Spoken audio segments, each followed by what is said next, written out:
Welcome to Transformative Principal. I'm your host, Jethro Jones, and you can follow me on Twitter at Jethro Jones. Hey, guess what? I've got a book coming out. How exciting is that? It's called School X, and it's all about helping you as a principal be a designer of your school and not just a manager. So I hope you'll check it out. You can download the free chapter at schoolx.me. So just go to schoolx.me to download the first free chapter. And once you get it, hit reply to the email and tell me what you think. Looking forward to sharing that with you. That's schoolx.me.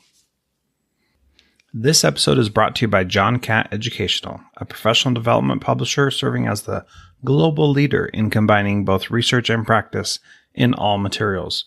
Find timely PD publications to support yourself and your faculty by visiting them online at us.johncattbookshop.com.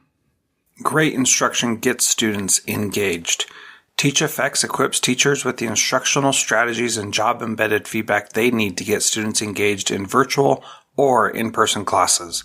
Learn more about TeachFX and get a special offer at teachfx.com/transformativeprincipal. I am excited to be a media partner for the Conrad Challenge. The Conrad Challenge is this amazing educational experience that allows students to create real-world applications to solve problems that we are facing today. It's amazing. Check out more at conradchallenge.org. That's conradchallenge.org.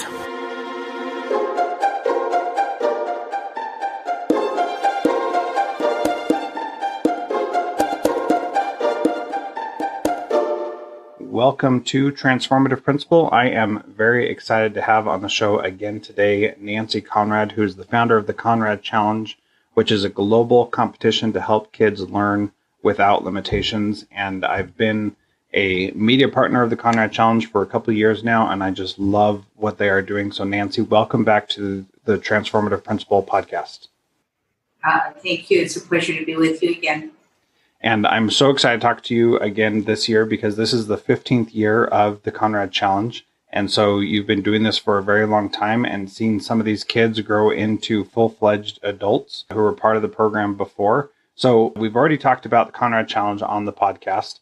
So feel free to go back and listen to that to get the background. But would you just give a brief overview of what the Conrad Challenge is so that people who aren't familiar with it can know about it? Sure. It's a global competition for teams of high school students, 13 to 18. And the teams are comprised of 2 to 5 students. And our students are invited to combine innovation, education, and entrepreneurship and create commercially viable products to solve global and local challenges. So we didn't want a box. I mean, we didn't want to say, well, make this, and if you make it better, you win. But we did want a scaffolding, a framework. So we have categories. And those categories for innovation and entrepreneurship are aerospace, energy, cybersecurity, health, smoke-free world, and oceans, particularly the plastic problem in the oceans. And our students form their teams. It's very student-centric. They form their teams. They get a coach. It can be a teacher, could be a parent, could be an after-school person, could be a university student, basically an adult over 18 years old. And they come into our community and they submit their ideas. And as they begin to go through the competition, they then create business plans, market studies, and prototypes. And the prototype can be an actual prototype. It can also be a drawing. And then it's a down selection process. There's a rubric on the back end. And we have judges and subject matter experts that evaluate the portfolios. The kids get numeric scores, and from that, we determine our semifinalists and our finalists. Our finalists are invited to our Innovation Summit, which normally is hosted at Kennedy Space Center, which is just awesome. And this year, of course, we had to pivot and do it online. And actually, I was stunned because it was a fantastic event. We even had a dance party and one of my advisors showed up in a full disco outfit. It was a hoot, and it was really great. The kids had a great time, and they were so nimble and pivoting. I mean, we were, we had to become our students. We had to become innovative and entrepreneurial to bring them a really great experience. So we don't know what this year's going to bring, because we've got a little monster in the neighborhood of everyone on the planet called the COVID monster. But, the other piece that's really interesting this year, as students are looking for unique opportunities in the classroom and out of the classroom, this particular competition provides a really great place for students to work together. They can work across countries, across cities, across states, across socioeconomic levels. It really doesn't matter. And so it's a very, really aspirational and inspirational platform for students to work in today's world and to create things that really mean something. Many of our students get patents.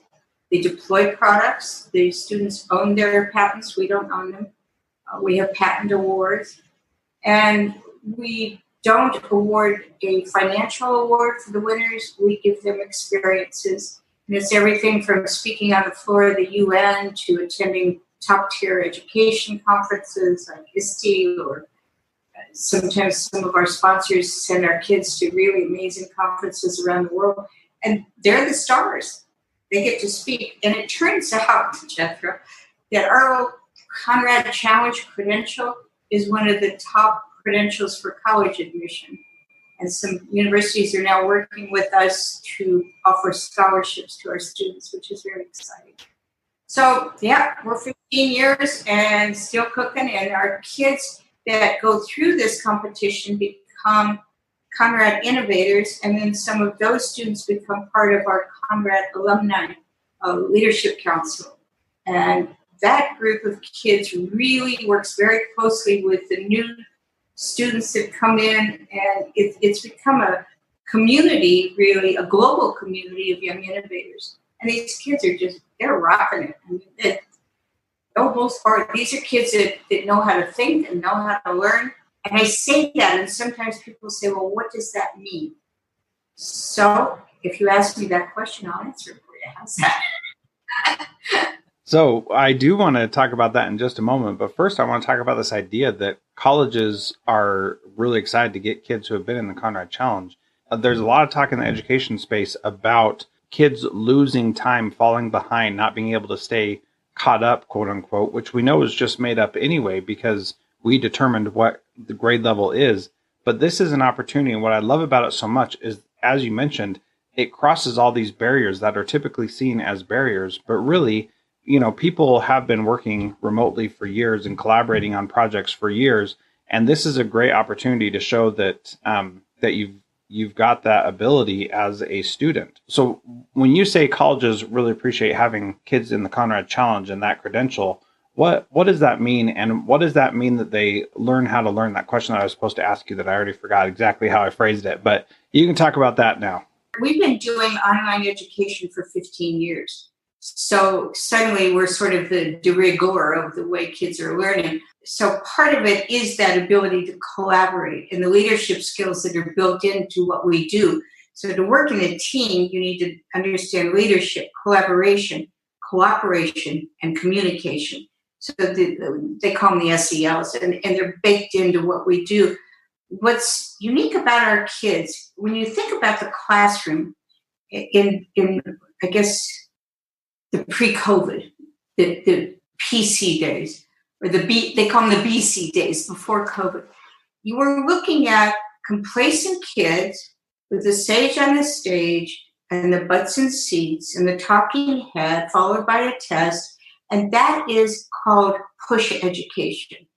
Pushing information at kids, pushing stuff at them. You've got to learn this, you've got to learn that, you've got to learn the other thing.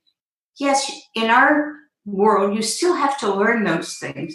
So we pull your passion, your interest, and your knowledge, and we ask you then to make something real out of it. Make something that will benefit humanity. So it's really about creating things that are of benefit to the world so that you become part of designing the future.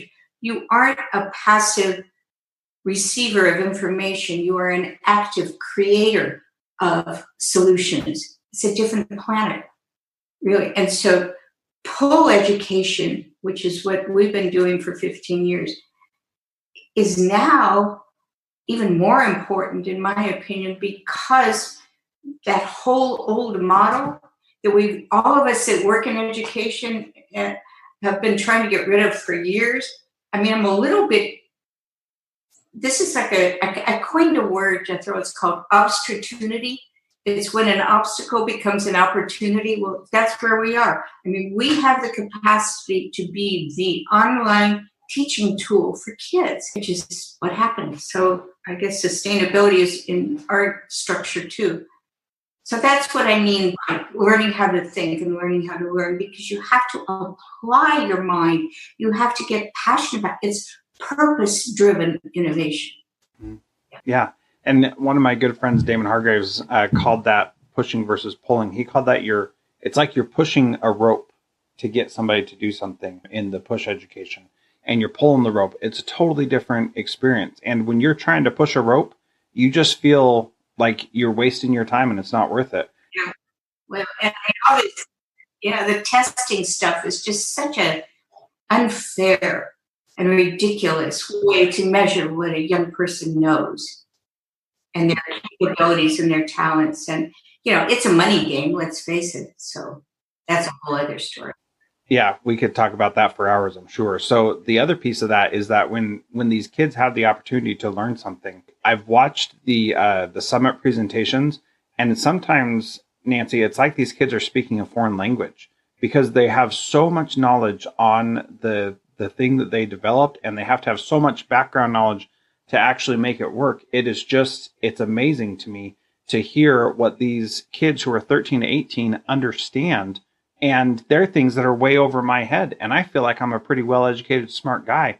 But it's amazing what they learn. I mean, if I close my eyes, I could be at a Kleiner Perkins pitch. And sometimes these kids are better than the Kleiner Perkins pitches. And I've been in VC pitches and listened to some of them. And, these kids care about what they're doing. What a concept to really engage a young person. And what they don't know, they will go seek it out and they'll find the information because they have to create unique things. So they get engaged in their learning process. It's just a whole different concept. And it's totally foreign to what we typically do in schools because, like you said, it's the pulling versus the pushing. And I think that is awesome. So I want to talk about some of the big stories or big successes that you've seen through the Conrad Challenge. We did have Akil Jariwala on the program on episode 297. That was awesome. And he talked about how the Conrad Challenge changed his life. And he did that 10 years ago. So he was only 5 years in when this started. So what are some of the big successes you've seen? I don't know if Akil just graduated he got his MBA at Stanford. And he just graduated from there. And then Ankush, I mean, each of our kids, it's like, how do I tell you which instrument in the orchestra sounds best? So you can't do that. They all make the music, all of them put together, and each of them has achieved extraordinary things. We helped along the way, and we gave these kids, I really believe this, Jethro, that passion for learning stays with them. They become venture capitalists. They get MBAs. They work for VC companies. They start their own companies. They create changes within their countries. Holy Christmas. And they do this because of that whole piece of purpose-driven innovation. They get it. I could point, the kids have done amazing things. And I step away from pointing out which kids are like, the most awesome and all that. They're all awesome. And even the ones that haven't become Pete Conrad scholars, they're fantastic. And some of these kids, they will come back year over year over year until they get to the finals or until they win the Pete Conrad. We had one team that was working in cybersecurity, took them 4 years to get to the finals, and they finally won. I mean, it was just great to see the perseverance of these kids.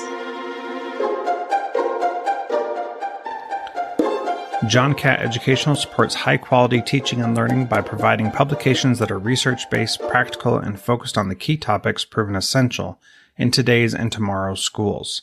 The latest John Catt publications include a book whose bold, transformative ideas amaze and infuriate people around the world, according to one reviewer, a title from global leaders in curriculum planning, practice, and retrieval, one book that says stop talking and start doing with regard to teacher well-being, and much more. These books, used by educators of all roles across North America and worldwide, amplify fresh, engaging voices with practical strategies to create transformative change. Learn more in our show notes at jethrojones.com/podcast. During COVID, every teacher is a new teacher.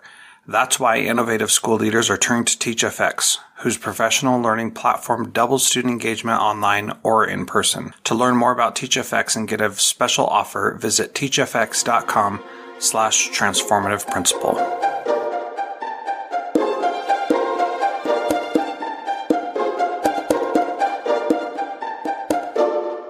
There's stuff that, it's all over our website. It's conradchallenge.org, and you can go in and dig it out. And we have a YouTube channel that you can see the videos of these kids. They just blow your mind. And it's like, which of my children is my favorite?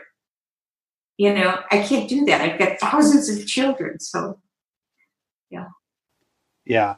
Well, let's talk about then some of the little successes, the per student that you've seen. I mean, you talked briefly about the group that took 4 years. I mean, the perseverance, the grit, the determination of those kids to keep coming back year after year. There had to be something more than just winning that made it worthwhile. Oh, the winning, it's like an Academy Awards. You got to it, The winning is like super cool, but my God, you got to the Academy Awards for kids, right? It's a community, and I really think that's what's very special about what we do.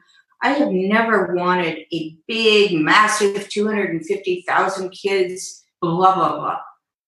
This is difficult, and I've always wanted it to be a community and to have tremendous impact on the whole future that these kids have.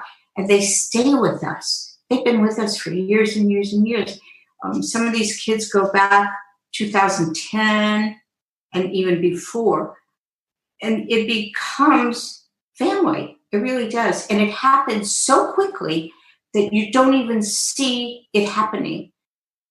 We've seen kids come in that are lone wolves, and within minutes, they see their tribe and they connect. And some of that is our alumni group that makes that magic happen. And the alumni works with these kids all the way through, and they are dedicated to what they do. So I almost forgot the question you asked me because I went wandering off into all my... That's quite all right. We're talking about the little things that you've seen from that kids have learned through this. Yeah. That's one of them. I mean, I'll share a goofy thing that just came to mind. We don't do a whole lot of keynote speaking things at our summit because I think kids get talked at quite enough. So we do much more salon, roundtable, chatting kind of things. And we were doing, we used to do a fireside chat when we were at NASA Ames because there was a fireplace there. Now we're at Kennedy Space Center. We've always done our event at a NASA Field Center. And we've been at Kennedy for quite some time, and we will stay there. So we made it into a cosmic chat. There's no fireplace. So one day I was talking to a young man who works at Battelle. Do you know Battelle? Mm-mm. Battelle is a think tank. It is the biggest philanthropic organization, I believe, in this country. And it brought you Xerox, and it works in all of the categories we work in. And their tagline is the business of innovation. And it was the first place I wanted to go when we created this because I thought, oh my gosh, we have everything in common. They've been with us practically since the day we were born. So a young man and I were speaking in this environment at Kennedy Space Center, the Cosmic Chat. And I asked him how he got his job. And he said, networking. So we started talking about networking. And I said to the kids in the audience, do you guys want to learn about networking? Oh, yes, we really want to learn. Tell us all about networking. So we got in this whole conversation. And then this young man showed up that had just graduated from Florida Institute of Technology, and he got a job at SpaceX. So they wanted to bring him onto the stage for me to speak with him and interview him. And one of the young women in the back of the room said, how do you do interviews? I said, you just create a conversation. It's so easy. And so this kid comes up on the stage and he's going to be interviewed. So I said, tell me your name again. And she said her name. And I said, come up here. Come up on the stage because you're going to do this interview. And she what? She no idea.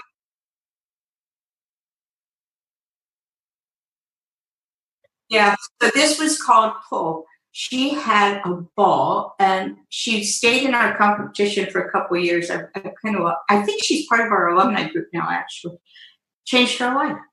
She got comfortable in her own skin. She recognized that networking is just having a conversation, just like you and I are doing, and it's easy and it's fun. And guess what the purpose of life is? Fun. That's all there is. Yep. Well, and it's interesting you bring that up, because when I first started doing this podcast, when I would interview somebody who I thought was, higher than me, I'd be nervous and anxious and like, I hope I say the right thing. I hope I impress them, whatever. And over time, I realized that we're all just humans trying to do the best we can with what we got, And so that's why one thing that I love about the Conrad Challenge is that it helps kids see that they can become better than they thought they could. They can do things that we typically reserve for adults. We think only adults can do those things, but really there's nothing to prevent kids from doing it if they choose to do that. Yeah, they just have to want to. And because this group is family and cohesive and community, it makes it's not off-putting. We're not snooty about what we do. It's not about money, which I think keeps it high level. I mean, I don't want to see kids dropping out of high school and creating companies. That's not the purpose of this. I don't even want them creating companies. I want them to get the bug. I want them to understand their power and their passion and their interest in learning and creating. And then they go from there. So we just hope that Pete used to say, like the candle. It's when the rockets would go up and, the engines would start, he would say, yeah, that just lights my candle. So we just want to get its candles lit. And then they can do all kinds of wonderful things. Yeah, they really can. And they don't even have to have, a predisposition or a background in that. They don't have to be a child prodigy in that area. Oh, absolutely not. You've talked a couple times about family and about community. How do you facilitate that so that that's what ends up happening? And I don't mean like, what are the things we have to do to make a family, even if we're not really intentional about that? I'm talking about what are the key components that you put into the Conrad Challenge so that people feel like they need to rely on each other, not just go and get fame and glory and accomplish something. How do you encourage and force that teamwork? I would say it's through collaboration, and we facilitate collaboration. And so it's through our website and through the work we do and through the Alumni Leadership Council. It's all collaborative. And, none of us can do stuff by ourselves, really. And the days of trying to do stuff by yourself are kind of over anyway, because you look at any major company today, it's all a consortia of thinkers and doers and creatives. And, it's any company is a conglomeration of really great people doing great work. There was a man years ago that was really I called him my guardian angel. He was the man who started cable television. Can you imagine? The father of cable television. This man would hire amazing people. He would hire slow, and he'd hire these awesome people, and then he'd give them their head and let them run. And I think he was really a forerunner of the entrepreneurial world that exists today, because most of these companies will find really great people and give them that the depth and the breadth to do the great things they can do. It used to be you'd get a job and here was the box and you lived in that box and this is what you did. And in fact, we created a no box toolbox because we don't want a box. So there's in the box thinking and there's out of the box thinking. We don't have a box. So we made a no box toolbox so you can understand how to do innovation and entrepreneurship without it being a destination. Do this and then that will happen. But it's kind of just I call it like a map. You pick the destination and where you want to stop, but here's kind of how you drive and here's some things you might want to look at along the way. So that kind of mindset and the ability to be an independent thinker in a community of thinkers is really, I think, where some of the magic lives. Yeah, and what I love about it, Nancy, also is that you didn't prepare your whole life to do this, right? And your husband, Pete, died, I think, in 99 or so. Is that right? So you started this a few years after he passed away. And I don't want this question to be offensive, but what gave you the right to start something like this when your husband was the astronaut? And, what made you say, I can do this and I can create this opportunity for kids? Because, some people may look and say, well, who is she? She, what matters? Why does this matter to her so much? I hope that didn't come across offensively. Sorry if it did.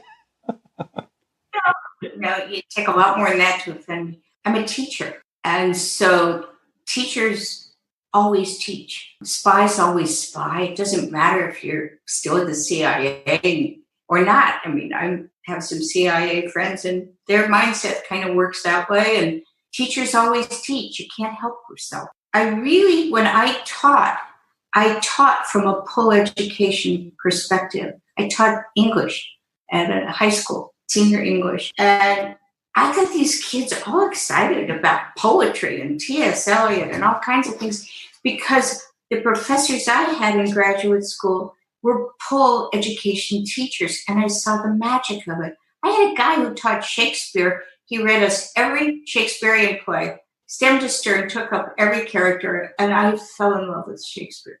So I have had a passion my whole life for creating a platform for full education. And I'm also an entrepreneur, which is also a little crazy too. And so when Pete was killed and I came up for air, I looked at his legacy. And you know the background story of Pete. Do you want me to share that story? Yes? Do we have time? Yeah, let's share it quickly. Because, I mean, you can take as much time as you want, but I want people to have an understanding because I think it's really vital to what you're talking about. Yeah, it's very vital. I mean, Pete's legacy, Pete was a kid who had a problem reading and spelling, and they didn't know what dyslexia was, and they thought he was dumb, so they threw him out of a school.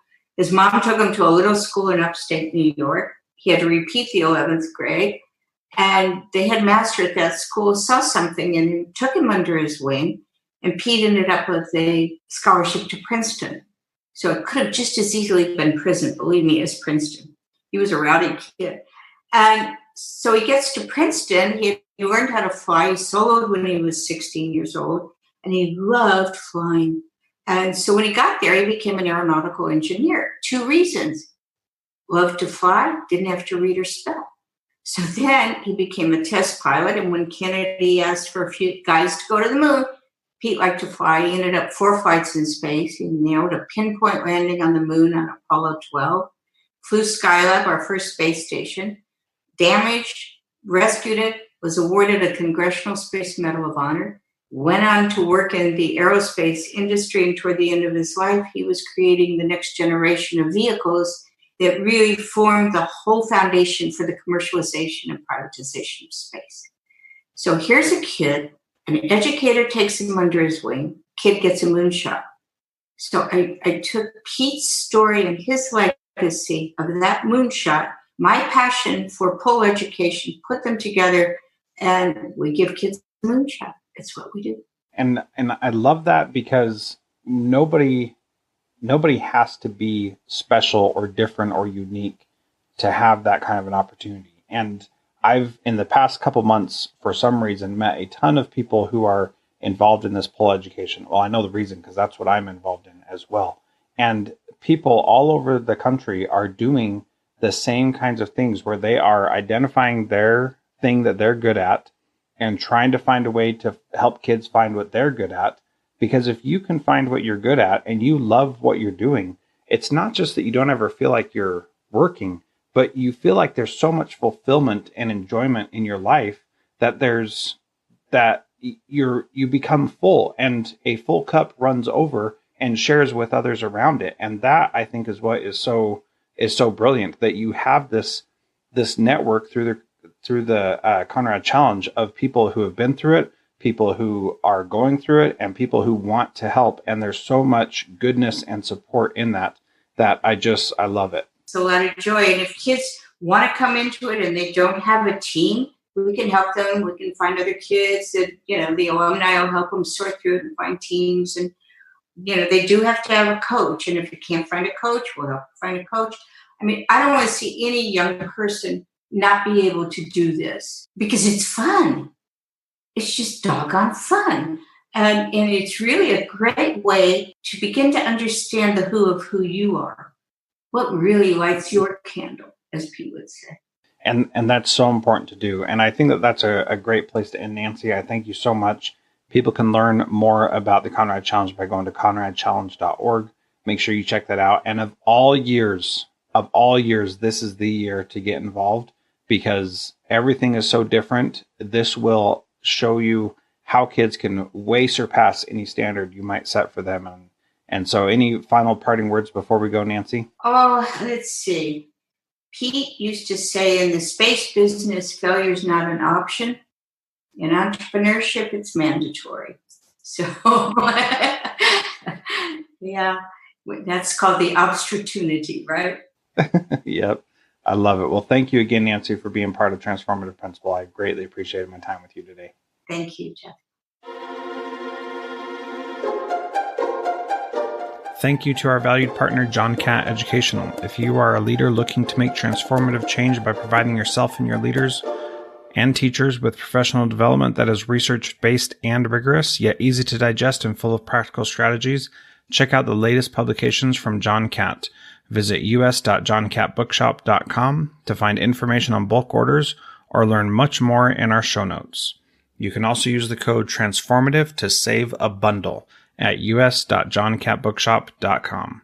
School principals across the country are using TeachFX's virtual PD and job-embedded feedback to boost student engagement during COVID. With TeachFX, teachers get 8 times more feedback and generate 144% more student engagement on average in a school year with no additional work for school leaders or teachers. To learn more about TeachFX and get a special offer, visit teachfx.com/transformativeprincipal.